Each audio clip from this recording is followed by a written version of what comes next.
Monday Night Football. The Eagles offense struggled in the first half, then started to gain momentum in the second.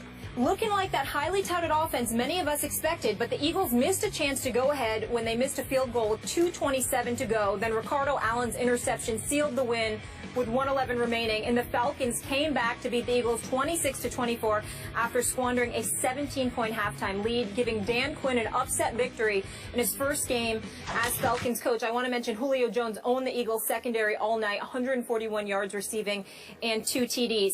Really quickly, we have to also mention here, Sam Bradford, in his first regular season game in nearly 2 years, was 36 of 52 for 336 yards. But Philadelphia's running game, guys, really struggled.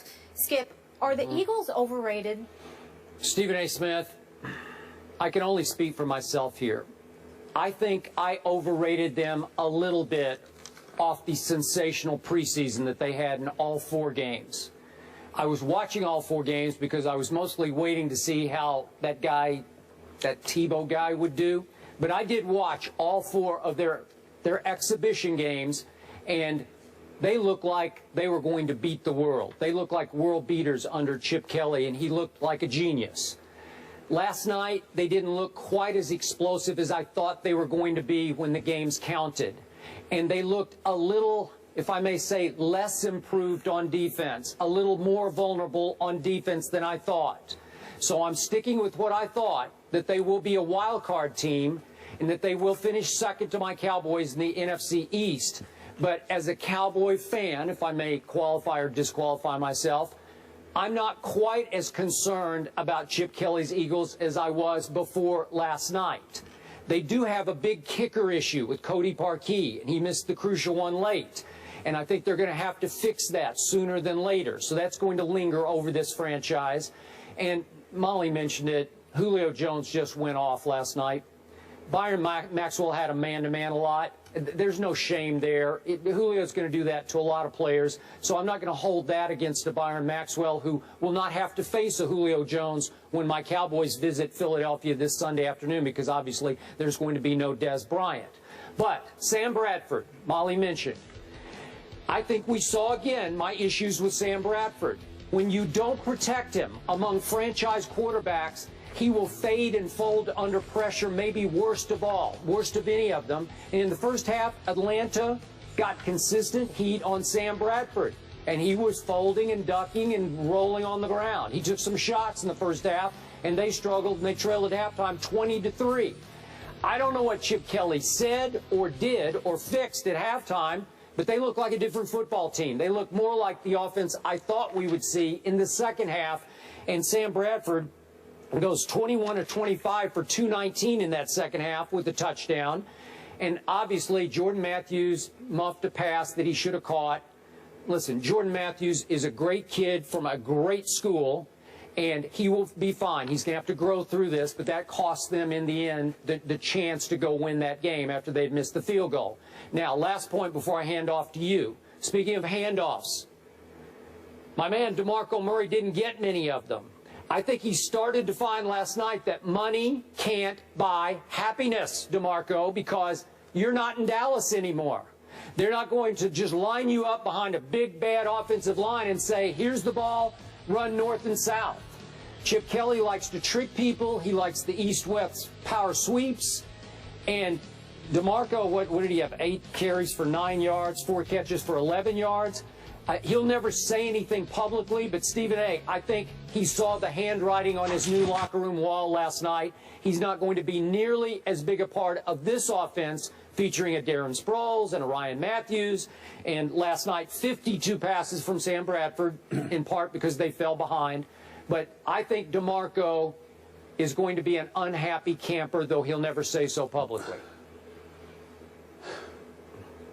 Well, he may be unhappy in terms of the number of carries he receives, but he ain't going to be unhappy with that paycheck he's getting, because it was more than the Dallas Cowboys were offering him. So I think he'll get over that. But well, again, that's not all you want, but that's certainly primarily what you want when you put your body on the line. So I'm not going to fault him for that. Let's be clear about something here. If you want to really, really look and point the finger at anybody, point it at Chip Kelly. Now, obviously, you look at a guy like Byron Maxwell. You paid the big bucks in the offseason. You no longer got Richard Sherman on the other side or the Legion of Boom covering you. You're on your own out there on an island. Chip Kelly did absolutely nothing to help this brother. To put him in single coverage primarily most of the game against Julio Jones, I mean, that was like suicide, for crying out loud. He got schooled, particularly in the first half, 8 receptions, 97 yards. Julio Jones seemed absolutely unstoppable. The one catch he got in the second half was a 44-yarder that set up the game-winning field goal.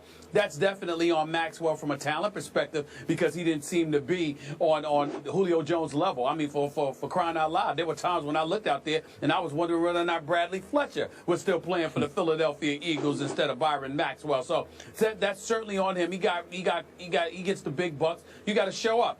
Just like Julio Jones said in the aftermath of Atlanta's victory last night to our boys Ray Lewis and Chris Carter, you know, I expected him. Yeah, I guess you couldn't be surprised that he's in single coverage. He got paid all that money in the offseason. I guess they felt that that's what they could be able to do with him. We've learned otherwise. And you could sit there and summarily dismiss it, Skip, but the fact is, Des Bryant was supposed to be in that mix until he got hurt. You've got Victor Cruz and Odell Beckham Jr. in New York. You got Deshaun Jackson and Pierre Garçon in Washington.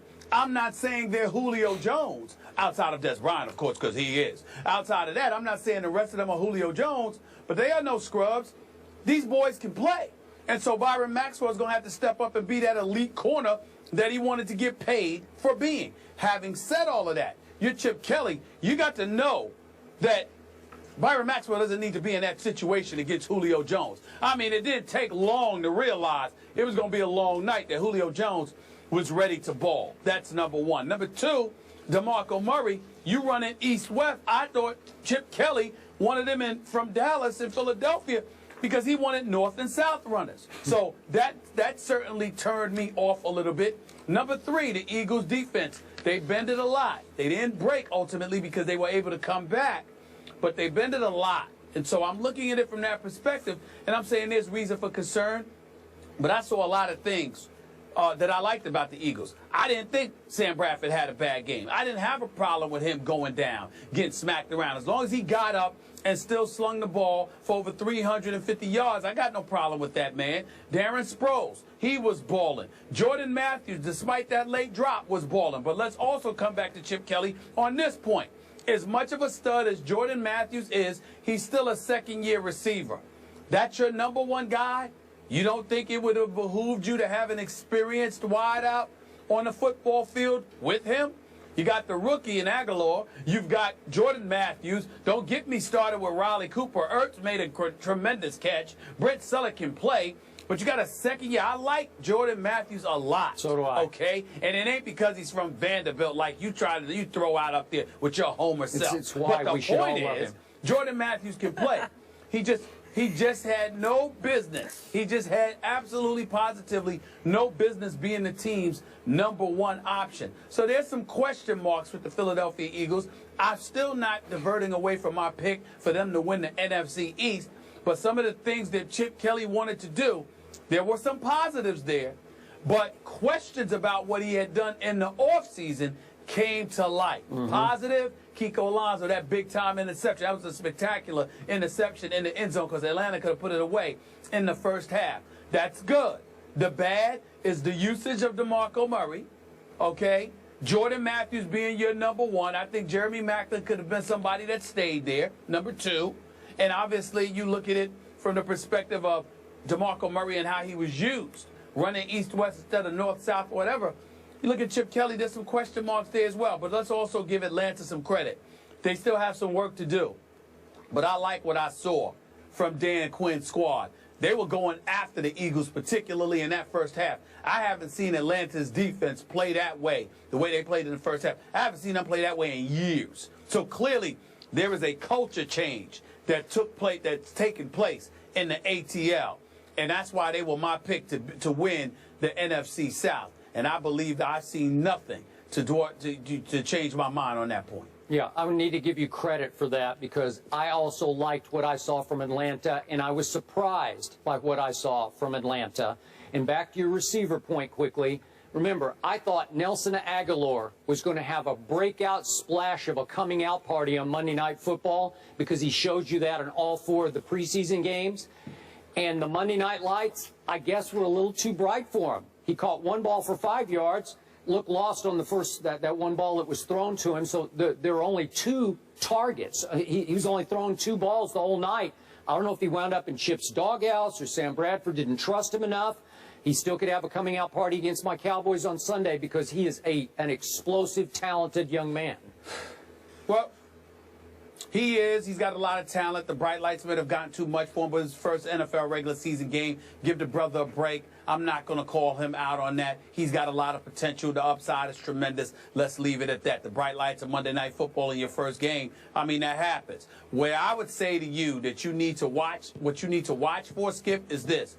The Philadelphia Eagles, as presently constructed, is the classic case of a team that's ultra-talented, that can hit you with haymakers and really take you out of here.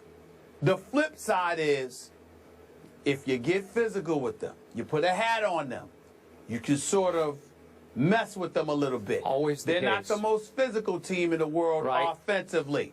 You got some rough riders on the offensive side of the ball in various other teams throughout the NFL. We don't know if the Eagles have those rough riders. That's what we need to find out about them, because teams know they're talented. They got ability, they've got speed, they can play. So what happens? In the sport of football, what are they going to do? They're going to punch you in the mouth. That's what they're going to do and dare you to do something about it. That's what we need to see from the Eagles. We saw it in the second half, but you're going to see teams coming at them. It's going to be interesting to see how they respond to that challenge. The Eagles did give up 105 yards rushing, which did surprise me, which means my Cowboys, who I think still can run the football, might have just a glimmer of hope on Sunday. So, bottom line, are you saying Philly's a little overrated? No, I'm not saying that at all. Okay. I'm just saying that I picked them because of their skill set and what they could do. I'm just saying I saw an Achilles heel, and that is if you get physical with them and punch them in the mouth, it can make them take a step back. Let's see how much they take a punch. They better win. They better win Sunday, by the way. They just gotta almost win. have Must to win win. already. I agree. Must win. Yep. Congrats to the Falcons and right. Dan Quinn on a big win there. Good to see that team trending in the right direction. 4:25 Eastern, Eagles, Cowboys at Lincoln Financial. Must-see TV. Can't wait. Bart Scott voice. Skip.